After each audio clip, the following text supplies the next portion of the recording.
Hi friends, ఈ కథ మీకోసంలో ఈరోజు మనం చూడబోయే నీతి కథ బుజ్జి మేక పందిపిల్ల. హాయ్ చుట్కీ. హాయ్ చోటు, చెప్పు. ఏం లేదు చుట్కీ, మన ఈ కథ మీకోసం వాళ్ళు కథలు పెట్టడానికి ఎంత కష్టపడుతున్నారు. కథలు చెప్తున్నారు, ఎడిటింగ్ చేస్తున్నారు, మంచి మంచి కంటెంట్ ఇస్తున్నారు, ఇంకా మోటివేషనల్ కోట్స్ కూడా పెడుతున్నారు. అవును చోటు, మరి సబ్స్క్రైబర్స్ ఎందుకు చుట్కీ ఇంత తక్కువ ఉన్నారు వీళ్ళకి? ఫ్రెండ్స్, మరి మీరు కూడా వీళ్ళకి సపోర్ట్ చేయండి. లైక్ చేయండి, షేర్ చేయండి, కామెంట్ చేయండి, సబ్స్క్రైబ్ చేయండి, మర్చిపోకుండా బెల్లును కూడా క్లిక్ చేయండి. సరేనా చుట్కీ, ఇక మనం వెళ్దామా? అనగనగా ఓ ఊరిలో ఒక రైతు కొన్ని మేకలను, కొన్ని పందులను పెంచేవాడు. వాటిలో ఒక బుజ్జి మేక, ఒక చిన్న పందిపిల్ల ఉండేవి. బుజ్జి మేకను వాళ్ళమ్మ ఎప్పుడూ చక్కగా స్నానం చేయించి శుభ్రంగా ఉంచేది. కానీ పందిపిల్లేమో వాళ్ళమ్మతో పాటు బురదలో తిరిగేది. దాని ఒంటి నిండా బురద అంటుకుని ఉండేది.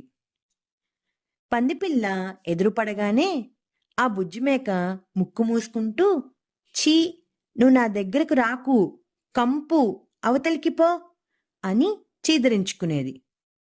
పాపం పందిపిల్లకేమో ఆడుకోవడానికి స్నేహితులు లేరు. మేకపిల్లతో ఆడుకుందామంటే అదెప్పుడూ పందిపిల్లను చూసి అసహ్యించుకునేది. అమ్మా, నాకు స్నానం చేయించువే, ఇలా ఉంటే నాతో మేకపిల్ల ఆడుకోవట్లేదు అని తల్లితో అంది పందిపిల్ల. చూడు బంగారం, మనం మనలాగే ఉంటాం, ఇంకోలా ఉండటం మనకు కుదరదు.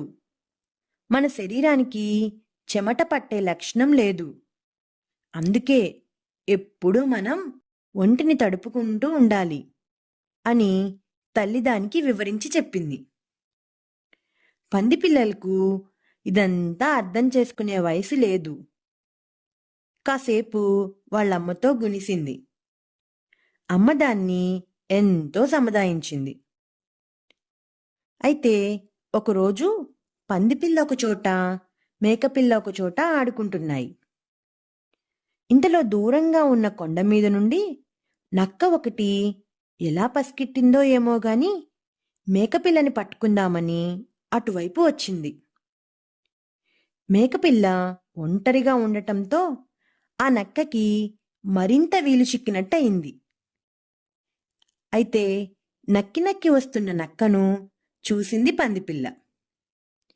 ఏ, పారిపో, త్వరగా పారిపో, నక్కొస్తోంది అంటూ గట్టిగా కేకలు వేయటమే కాకుండా మేకపిల్లపైకి దూసుకుపోతున్న నక్కకి అడ్డుగా వెళ్ళింది పందిపిల్ల.